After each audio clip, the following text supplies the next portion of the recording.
Has invested INR 1 lakh in Indian corporate bond. तो एक बंदे ने 1 लाख रुपये रुपीज़ में ओके इंडियन बॉन्ड में इन्वेस्ट किए for a year giving return of 16%। इस पे 16% का रिटर्न मिला है। तो 1 ईयर के बाद आपकी वैल्यू हो जाएगी इन्वेस्टमेंट की 1,16,000। Okay, the person plans to use the proceeds from the maturity of corporate bond to fund his son's education in US। अच्छा, इसको अभी जो ये पैसे हैं उसको उसे US में भेजने हैं। अभी इसको US में भेजने तो उसको USD में भेजने पड़ेंगे। ठीक है। At the time of investing in the corporate bond USD INR spot rate was 50। ये टाइम पे जब भी उन्होंने 1 साल पहले इन्वेस्टमेंट किया था वो टाइम पे जो डॉलर का रेट था ओके $1 के पीछे वो था ₹50 एंड 1 ईयर प्रीमियम वॉज 4%। और 1 साल का जो प्रीमियम था, प्रीमियम मतलब ज़्यादा रहेगा ओके वो कितना था 4%। तो अगर 50 इंटू 4% हम करते हैं तो it's going to be ₹2 okay मतलब टोटल वो प्रीमियम के साथ क्या रेट रहेगा 50 + 2। 1 साल के बाद आप एक्सपेक्ट कर सकते हैं डॉलर का रेट $1 के पीछे रुपीज़ जो है हमें 52 खर्च करने पड़ेंगे। तो यहाँ पे अगर सपोज इसे the person decides to hedge the condition risk using USD INR 1 year future at the end of 1 year how many USD can this person remit to his son. तो ओके बहुत सिंपल है ये। 1,16,000 उन्हें मिलने वाला है 1 साल के बाद और USD जो है उसकी कीमत रहने वाली है 52 रुपीज़। तो यहाँ पे बस 1,16,000 को 52 से डिवाइड करेंगे तो आंसर आएगा समवेयर अराउंड 2231 अप्रॉक्सीमेटली ये रहेगा। तो अप्रॉक्सीमेटली ये आएगा $2231। तो इतना जो है वो अपने बच्चों को US में अपने बेटे के लिए वो भेज सकते हैं। आंसर को मैच करते हैं हम। This is going to be 2231। ये सिंपल क्वेश्चन था। Next, the purchase of a share in one market and the simultaneous sale in a different market to benefit from the price differentiation is known as. ये तो बहुत simple है। एक market से by करो okay तो जैसे आपने महाराष्ट्र के मार्केट से आपने राइस बाई किया ओके और से आपने पंजाब में इसे सेल किया ओके तो यहाँ पे बाई किया और यहाँ पे सेल किया। से यहाँ पे महाराष्ट्र में जब बाई किया तो उसका राइस के 1 kg के पीछे का प्राइस था से 30 रुपीज़ और यहाँ पे जब आपने सेल किया तो यहाँ पे प्राइस से आपको मिल रहा है 35 रुपीज़ पर kg के हिसाब से। तो आपको 5 रुपीज़ का फ़ायदा हुआ। लेकिन ये 5 रुपीज़ का फ़ायदा आर्बिट्राज में डायरेक्टली नहीं देखा जाता है। यहाँ पे सिर्फ प्राइस डिफ्रेंसिएशन नहीं है।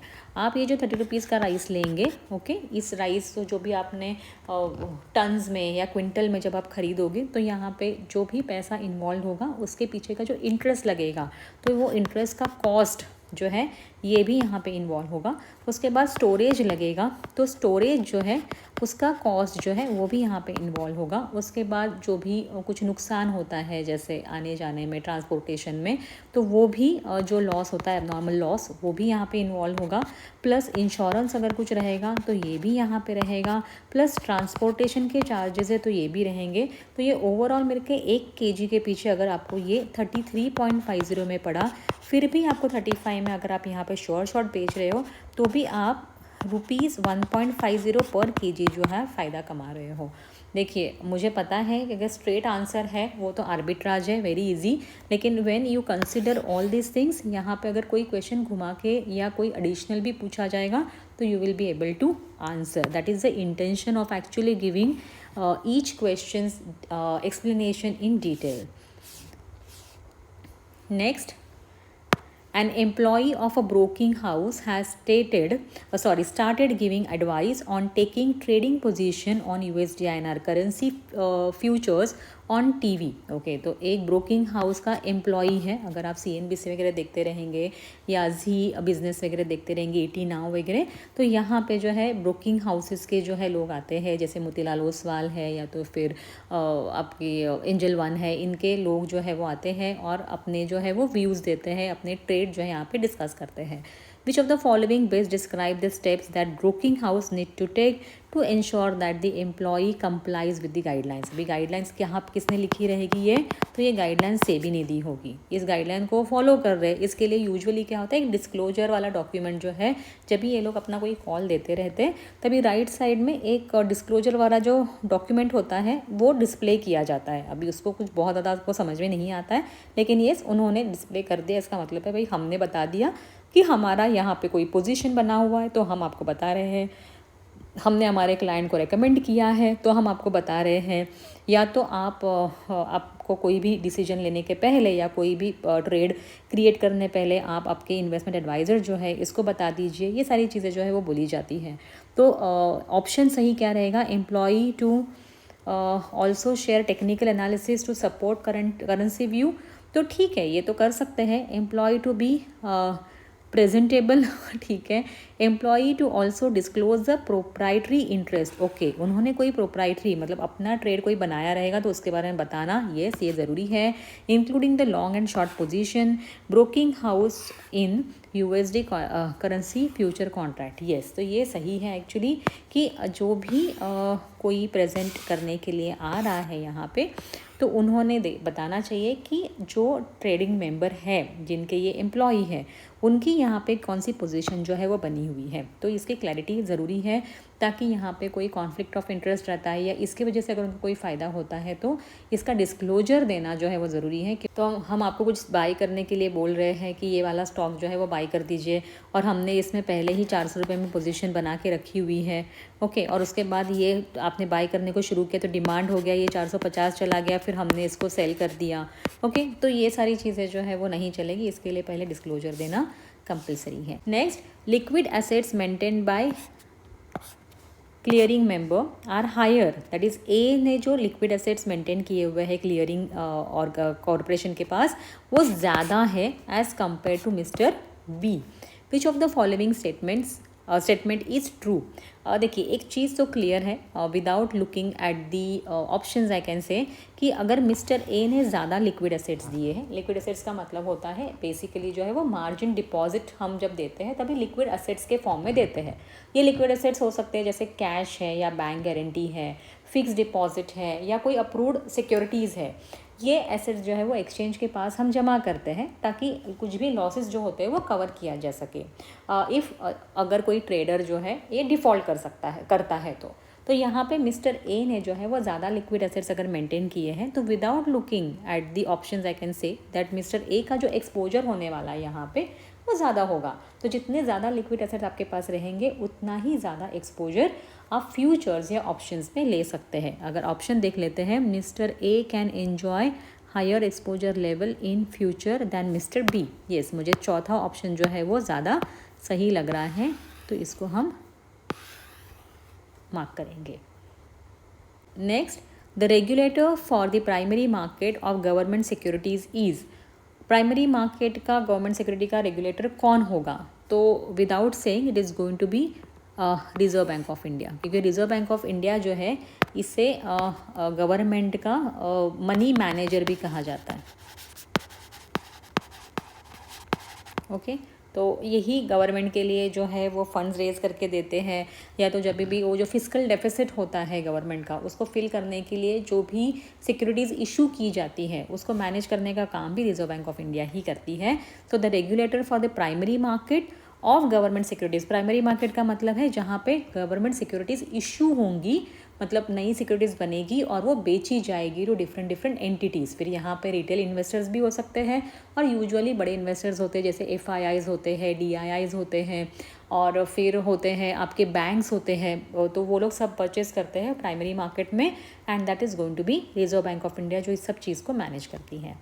Next, if the price of the future contract decreases, the margin account of the buyer of this future contract is debited for the loss. तो मुझे नहीं लगता इसके लिए कोई मतलब ऑप्शन की ज़रूरत है। It is actually true. जब लॉस होता है तो आपका जो अकाउंट होता है वो डेबिट हो जाता है। जब आप कोई फ्यूचर कॉन्ट्रैक्ट खरीदते हैं तो आप बायर बोलते हैं, मतलब जो फ्यूचर कॉन्ट्रैक्ट खरीद रहा है उसे बायर कहते हैं। और फ्यूचर कॉन्ट्रैक्ट में मार्क टू मार्केट जो है वो सेटलमेंट होता है डेली बेसिस पे, इतना तो आपको मालूम है। अभी मान लो आपने जो है एक USD INR का फ्यूचर कॉन्ट्रैक्ट खरीदा है, से बाय प्राइस जो था ये था ₹83 पर dollar. Okay, end of the day पे ये हो जाता है से 82.80। ओके, तो यहाँ पे आपको नुकसान, बाई किया है आपने, सोच के बाई किया था कि ये बढ़ेगा, लेकिन उस दिन वो नीचे आ गया तो आपको लॉस हो गया। लॉस कितने का हो गया? 0.20, मतलब 20 पैसे का लॉस हो गया। अभी मतलब आपका जो लॉस है इसकी वजह से आपका जो मार्जिन जो आपने रखा था, ओके, वो मार्जिन अमाउंट जो है वो कम हो जाएगा, बिकॉज लॉस हो गया है कि नहीं। तो आप जो है जितने से प्राइस गिरा है उसके उसके बाद वो मल्टीप्लाई हो जाएगा नंबर ऑफ, कितने आपने कॉन्ट्रैक्ट लिए, तो 0.20 इंटू 1000 का एक कॉन्ट्रैक्ट, और अगर आपने 10 कॉन्ट्रैक्ट लिए हैं तो वो हिसाब से जो है कैलकुलेट किया जाएगा। तो आपके मार्जिन अकाउंट से जो लॉस है इसकी कीमत या जो भी अमाउंट है वो डेबिट की जाएगी। डेबिट का मतलब है रिड्यूस की जाएगी, कम की जाएगी। जब भी फ्यूचर प्राइस गिरता है तो बायर को लॉस होता है और ये लॉस उसके मार्जिन अकाउंट से डेबिट किया जाता है। तो answer is true. Next, operational risk includes losses due to. जब भी ऑपरेशनल रिस्क होता है तो लॉसेस किसकी वजह से होते हैं, मतलब कौन से लॉसेस को जो है वो ऑपरेशनल रिस्क के अंडर कंसिडर किया जाएगा? Government policies, too much of management control, income tax regulations, inadequate disaster planning. हर एक कॉन्सेप्ट को देखते हैं। बेसिकली जो है ऑपरेशनल रिस्क का मतलब ये होता है कि ऐसी रिस्क जो किसी ऑर्गेनाइजेशन का जो इंटरनल प्रोसेस होता है, या कोई अगर सिस्टम में फेलियर हो जाता है, या कोई एक्सटर्नल इवेंट होता है उसकी वजह से जो अराइज होता है, उसे कहते हैं ऑपरेशनल रिस्क। मतलब आपके जो ऑपरेशंस हैं उसमें हर्डल आ गए, जो भी आप काम कर रहे हो वो स्टॉप हो गया, या एब्रप्टली जो है वो रुक गया, ओके, वैसा कुछ।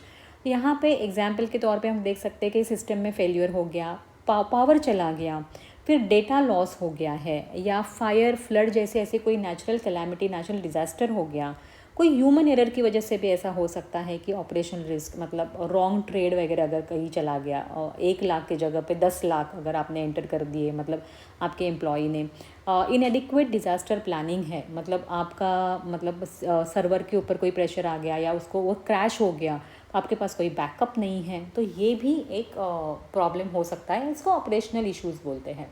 जैसे गवर्नमेंट पॉलिसीज़ है तो ये तो रेगुलेटरी या पॉलिटिकल रिस्क हो जाता है। To much of management control की बात करें तो ये गवर्नेंस से जुड़ा हुआ जो है ये इशू होता है। उसके बाद अगर सपोज़ हम इनकम टैक्स रेगुलेशन करें तो ये भी कंप्लायंस या रेगुलेटरी रिस्क होती है।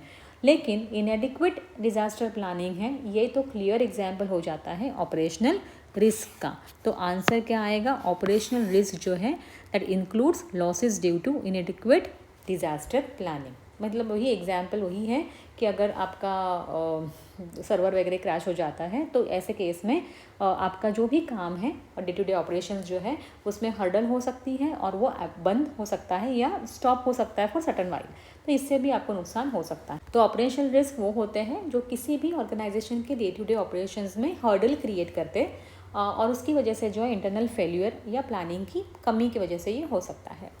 Next, which of the following is true about conversion factor. ये थोड़ा सा कॉम्प्लेक्स है समझना, आपको कितना समझेगा मुझे नहीं पता, लेकिन फिर भी मैं थोड़ा समझाने की कोशिश करती हूँ।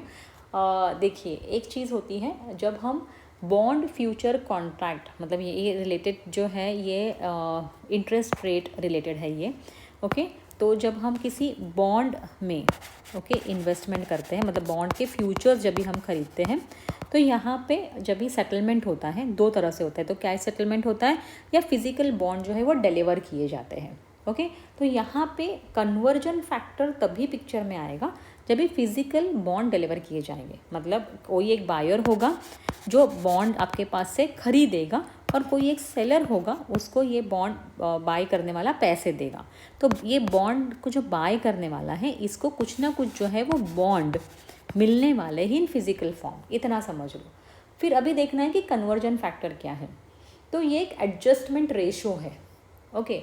वो ये बताएगा कि किसी भी डिलीवरेबल जो बॉन्ड है उसकी स्टैंडर्ड बॉन्ड के साथ इक्विवेलेंट वैल्यू क्या रहेगी। मतलब अगर सपोज आपका जो बॉन्ड है इसकी वैल्यू और एक स्टैंडर्ड बॉन्ड, ओके, उसकी वैल्यू में फ़र्क तो होने वाला है। आपके पास जो बॉन्ड है वो अलग रहेगा, आपने मतलब ये जो सेलर है इसने कोई बॉन्ड जो बेचने हैं और किसी बायर ने खरीदने हैं, तो ये बॉन्ड जो है वो अलग रहेंगे। और स्टैंडर्ड बॉन्ड जो एक्सचेंज ने बोला हुआ है कि ये बॉन्ड स्टैंडर्ड बॉन्ड माने जाएंगे, ये जो वैल्यू है वो अलग अलग होगी। उसको ये बॉन्ड की वैल्यू इसके साथ मैच करने के लिए जो फैक्टर यूज़ होगा उसे कहेंगे conversion factor. I hope you understood this. ये फैक्टर डेफिनेटली बताएगा कि एग्जैक्टली क्या होना चाहिए। ये कन्वर्जन फैक्टर के बाद वो जो वैल्यू होगी वो मैच होने की कोशिश करेंगे। मैं थोड़ा समझाने की, इसको थोड़ा सिंप्लीफाई करने की कोशिश करती हूँ। से आपके पास है ना एक बॉन्ड है जिसका आप जो है सेलर है, ओके, आपको ये बॉन्ड बायर को देना है और यहाँ पे जो आपके पास बॉन्ड है उसके कूपन जो है, कूपन मतलब इंटरेस्ट जो है वो 7% है और मैच्योरिटी जो है वो 10 ईयर्स की है, ओके। और उसका जो मार्केट का क्लीन प्राइस है, मार्केट क्लीन प्राइस के बारे में थोड़ा डिटेल में हम बाद में देखेंगे। तो ये से 108 रुपये की है, ये समझ लो इतना कि मार्केट में ये 108 रुपये पे ट्रेड हो रहा है। जब आप किसी बॉन्ड के प्राइस को देखते हैं तो बेसिकली ये क्लीन प्राइस होती है, मतलब इसमें और ये 3 चीज़ें होती है कि एक तो उसका कूपन कितना है, कितने साल की मेचोरिटी है और उसकी प्राइस, क्या प्राइस पे ये ट्रेड हो रहा है। और जो स्टैंडर्ड बॉन्ड है, ओके, उसके फीचर्स क्या है। तो ये स्टैंडर्ड बॉन्ड जो है इसका कूपन 6% का है, ओके, और इसकी मैच्योरिटी भी से 10 ईयर्स की है।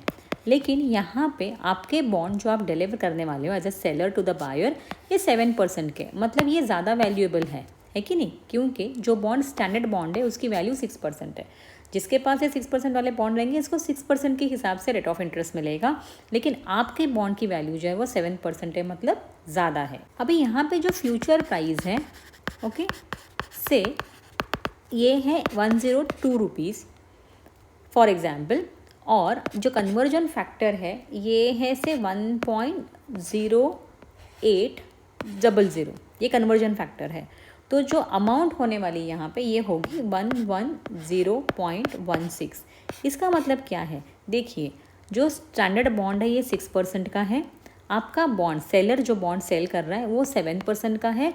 डेफिनेटली बायर आपको ज़्यादा पैसा देगा, क्यों, क्योंकि ये 6% है और ये 60% है। कितना ज़्यादा देगा, तो एक्चुअली स्पीकिंग मार्केट में ये 108 रुपये चल रहा है, लेकिन आपको जो है ये 110 रुपये 16 पैसे मिलेंगे, मतलब आपको 2 रुपये 16 पैसे जो है वो ज़्यादा मिलेंगे। क्यों, क्योंकि यहाँ पे आपका आप जो कन्वर्जन के लिए बॉन्ड दे रहे हैं, मतलब सामने जो बॉन्ड दे रहे हैं वो ज़्यादा वैल्यू का है, 7% का है। तो ये जो है आपको एक कन्वर्जन फैक्टर हेल्प करता है कि आपको एग्जैक्टली क्या वैल्यू मिलनी चाहिए।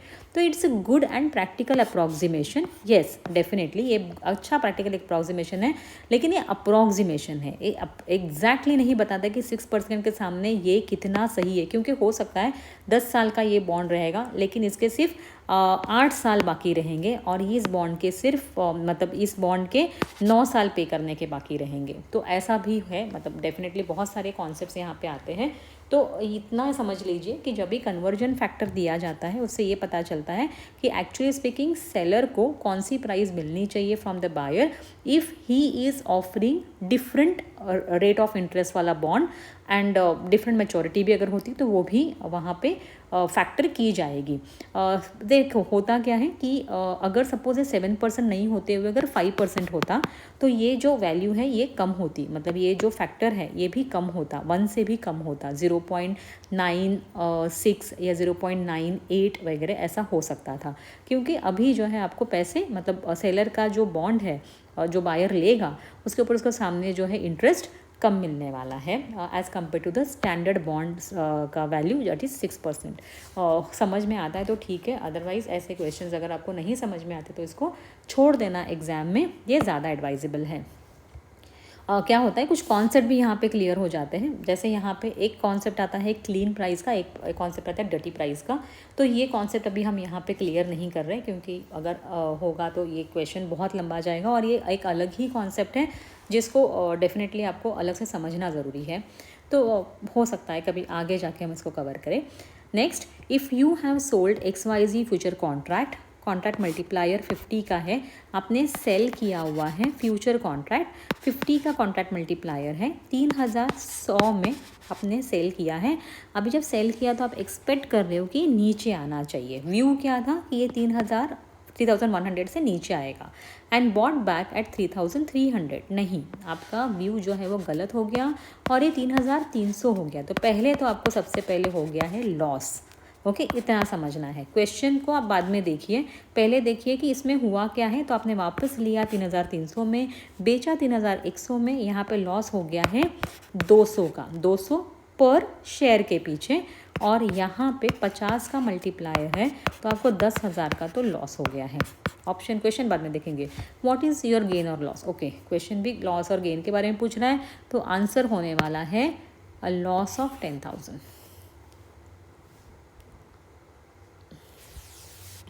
Next, which of the following is correct measure of the realise return for a coupon bond. देखिए, जब भी आप एक बॉन्ड का रियलाइज्ड रिटर्न, कितना रिटर्न जो है आप एक्सपेक्ट कर रहे हो उस पर्टिकुलर बॉन्ड से, तो वो जो है वो किया जाता है पर्टिकुलरली यील्ड टू मैच्योरिटी से। अभी ये तो आंसर हो गया। ओके, फिर भी अगर सपोज आपको देखना है कि करेक्ट मेजर अगर आपको फाइंड आउट करना है किसी कूपन बॉन्ड का, तो उसके लिए अगर सपोज आप सिर्फ कूपन देखते हो, मतलब अगर ये वाला बॉन्ड जो है ये से 7% रेट ऑफ इंटरेस्ट है, मतलब इसका कूपन जो है वो 7% का है और 10 ईयर्स का जो है इसका मैच्योरिटी है।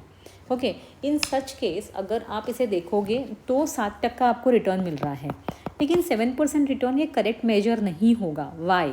बिकॉज अगर सपोज ये वाला बॉन्ड आप इसको 4 साल के बाद खरीदते हो, मतलब 10 साल की तो इसकी मैच्योरिटी थी, लेकिन आपने खरीदा तभी 4 ईयर्स के बाद खरीदा, तो कूपन जो है आपको करेक्ट मेजर नहीं देगा, क्योंकि आपने तो 4 साल के बाद खरीदा और आगे आप हो सकता है शायद 6 साल रखो या 6 साल के पहले ही इसको और किसी को बेच दो, क्योंकि इसमें ट्रेडिंग पॉसिबल है।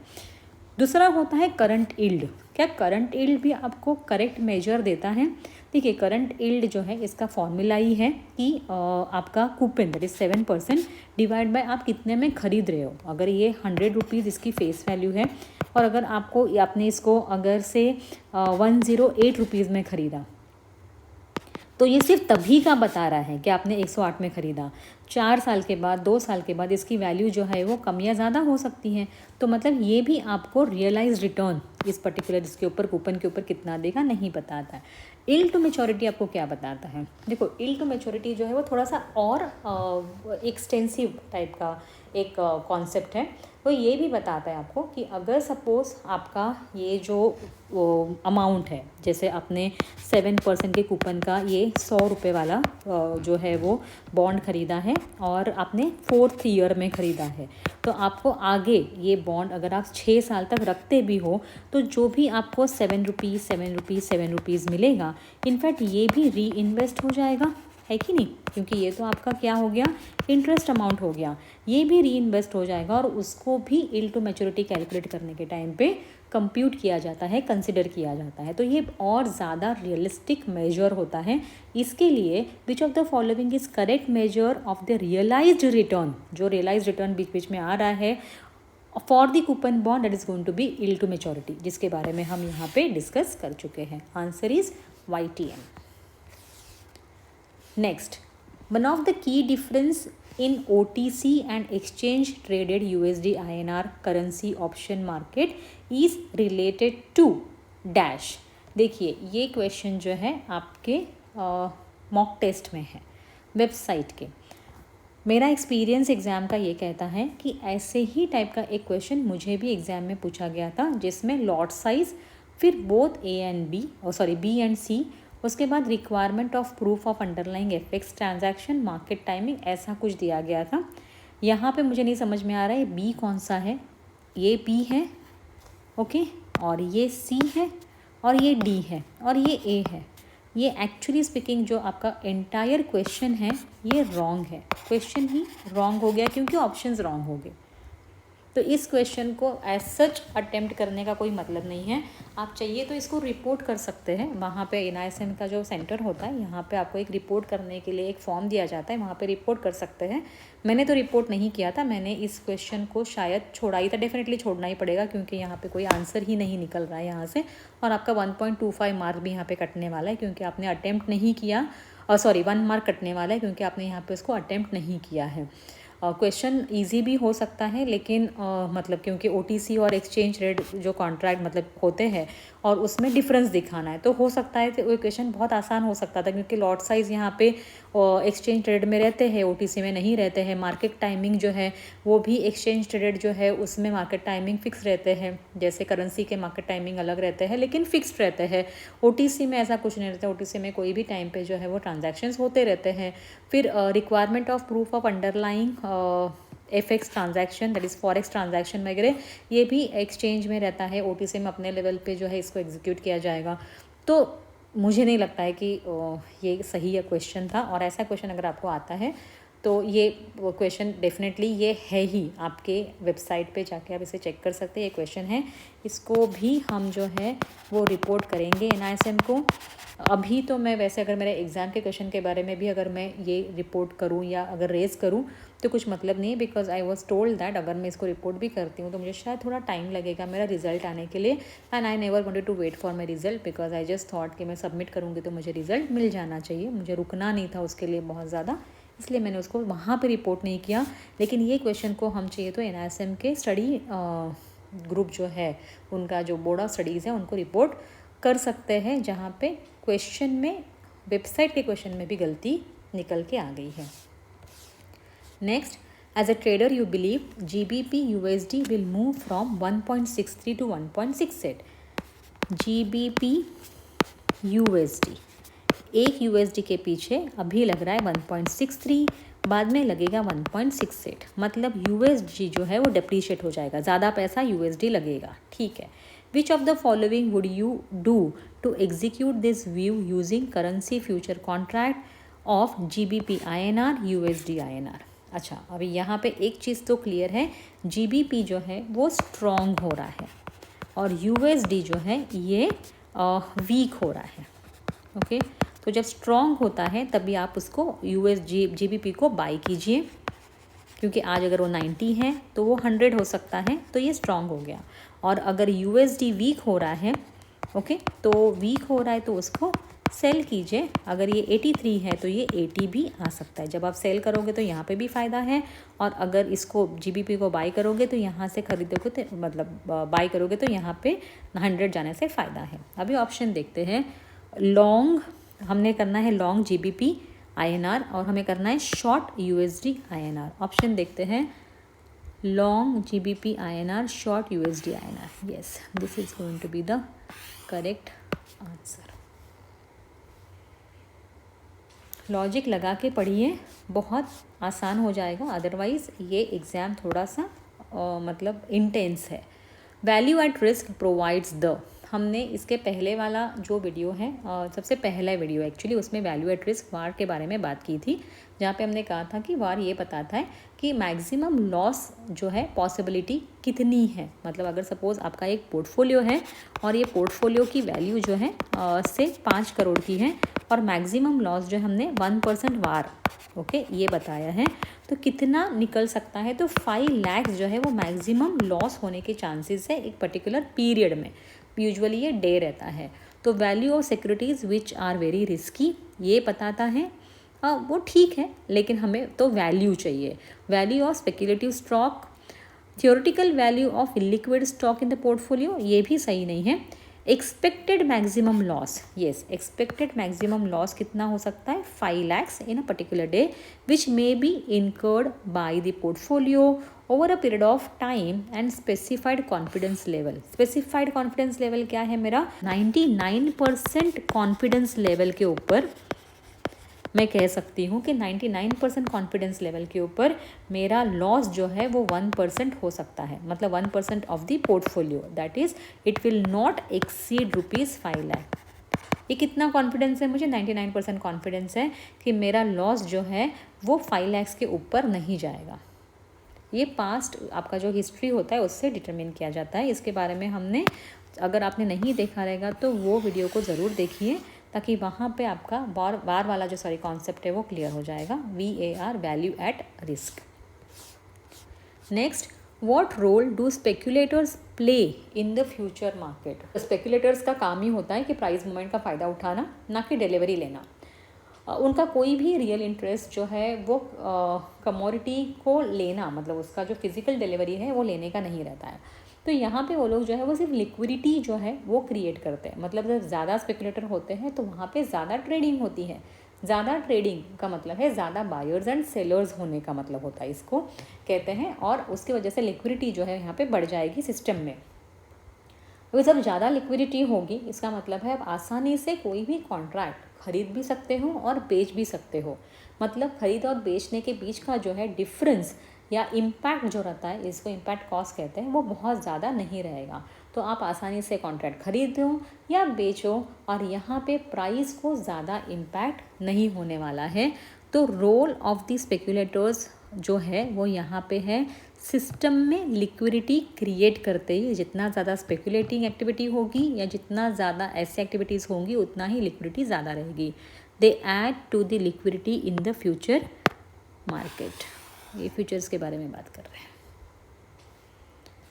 Next, client's position cannot be netted off against each other while calculating initial margin on the derivative segment। ये तो बहुत सिंपल है, ट्रू, क्योंकि क्लाइंट को जो है इंडिविजुअल लेवल पे अपना जो भी इनिशियल मार्जिन है वो सबमिट करना पड़ता है। तो इसका नेटिंग ऑफ होगा तो कौन सा क्लाइंट ज़्यादा देगा या कम देगा ऐसा नहीं है। इनिशियल लेवल पे जब इनिशियल मार्जिन चेक किया जाता है तभी यहाँ पे क्लाइंट के इंडिविजुअल क्लाइंट के लेवल, मतलब क्लाइंट A है, B है, C है, D है, हर एक का इनिशियल मार्जिन जो है वो कैलकुलेट किया जाएगा और वो सबमिट किया जाएगा टू दी ट्रेडिंग मेंबर। और ट्रेडिंग मेंबर जो अल्टीमेटली वो क्लियरिंग कॉर्पोरेशन के पास उसको सबमिट करेगा। Next, if one of the year next, if 1 year interest rate is 2% in US and 10% in India, if current USD INR spot rate is 44, which of the following could be closest to the 6 months future rate of USD INR? ये वाला question हमने first जो किया था, मतलब first वाला अगर आप वीडियो देखेंगे तो वहाँ पे भी है, लेकिन फिर भी इसे हम वापस से करेंगे क्योंकि वहाँ पे हमने 1 साल का जो है हमने फॉरवर्ड रेट जो है वो निकाला था, मतलब फ्यूचर का 1 साल का रेट निकाला था। अभी हम जो निकालने वाले हैं वो निकालने वाले हैं 6 मंथ्स का। तो फॉरवर्ड मतलब आगे के दिन का रेट क्या होगा। Forward rate equal to spot rate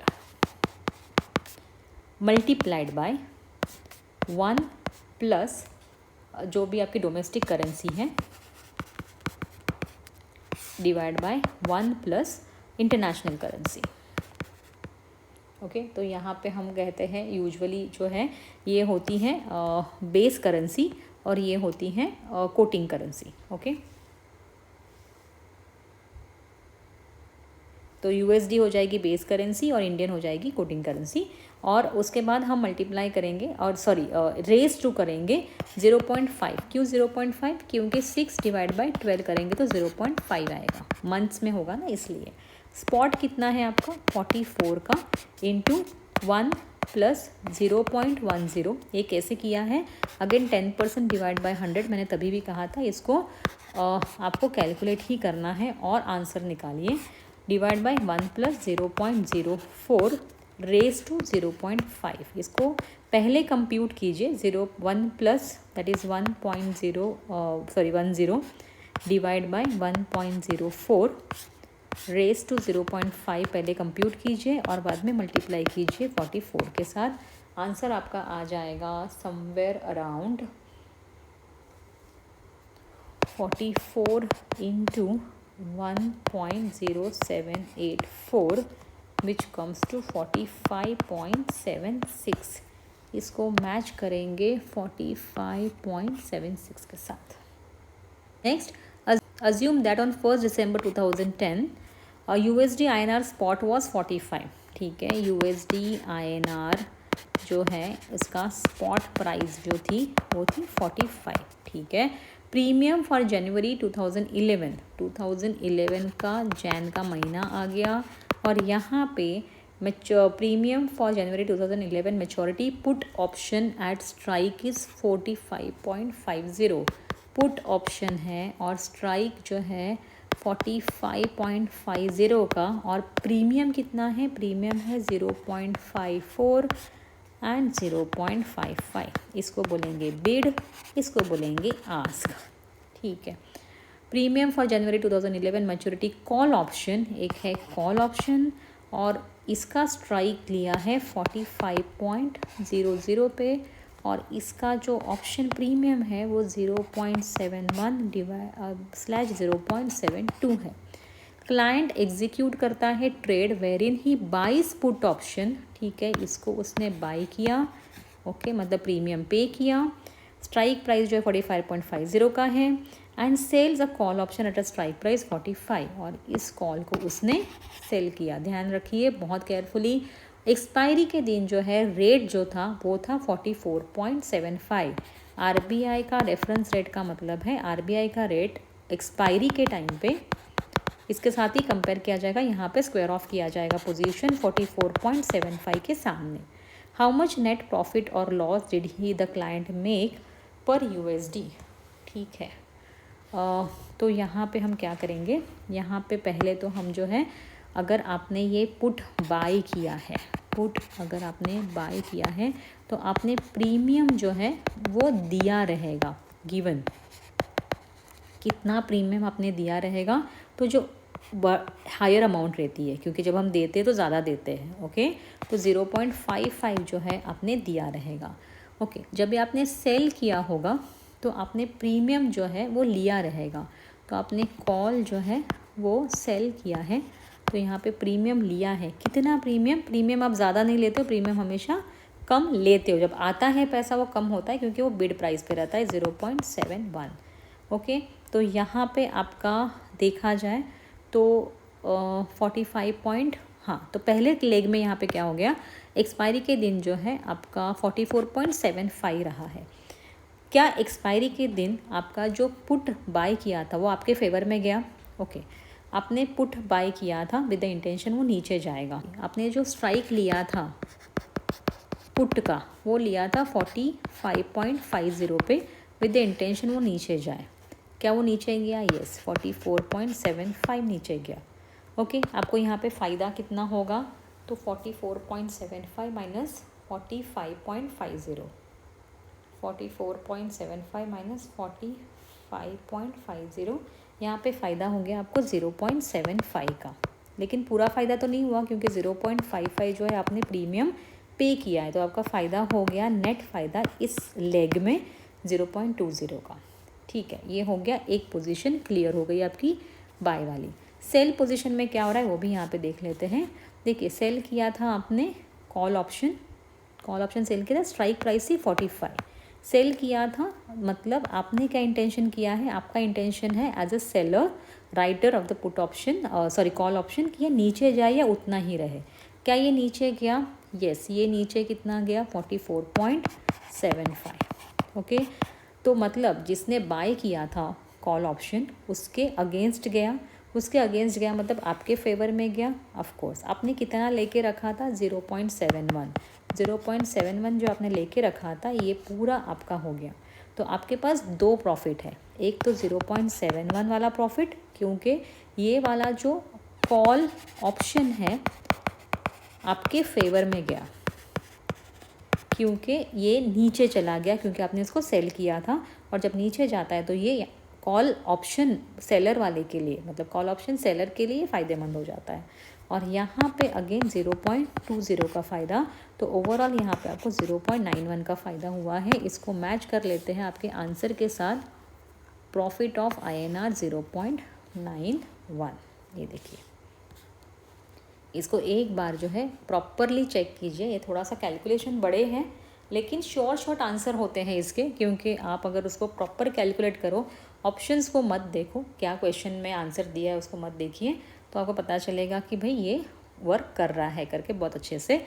और आंसर के साथ आपको सिर्फ मैच करना है, this is going to be the perfect answer, correct answer यही होगा। Next, which term best describes euro currency. Euro currency जो होती है ये बेसिकली मैनेज्ड फ्लोट है कि ये पेग टू गोल्ड है, फ्री फ्लोटिंग है, या पेग टू यूएसडी है। तो यूरो जो है एक फ्री फ्लोटिंग करेंसी है, जिसका मतलब ये होता है कि इसकी कीमत जो है ये मार्केट फोर्सेस मतलब डिमांड और सप्लाई पे डिपेंड करती है। यूरोपियन सेंट्रल बैंक जो है दैट इज़ ईसीबी, ये आमतौर पर इसकी वैल्यू को फिक्स नहीं करता है और ना ही रेगुलरली इंटरवेन भी करता है। मार्केट में ट्रेडिंग के हिसाब से जो यूरो की जो वैल्यू है वो ऊपर और नीचे होती रहेगी। बाकी ऑप्शन क्यों नहीं, जैसे मैनेज फ्लोट क्यों नहीं है? तो मैनेज फ्लोट का मतलब ये होता है जब सेंट्रल बैंक कभी कभी यहाँ पे इंटरवेन करती है ताकि करेंसी को एक लिमिट में रखा जा सके। यूरो में ऐसा कंसिस्टेंट इंटरवेंशन देखा जाए तो नहीं होता है।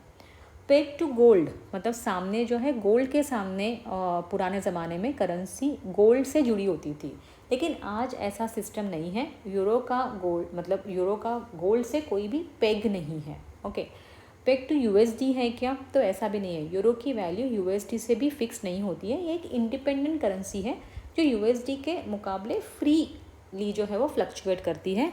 इसके लिए इसका आंसर है ये फ्री फ्लोटिंग करेंसी है। तो विच term best describe euro currency?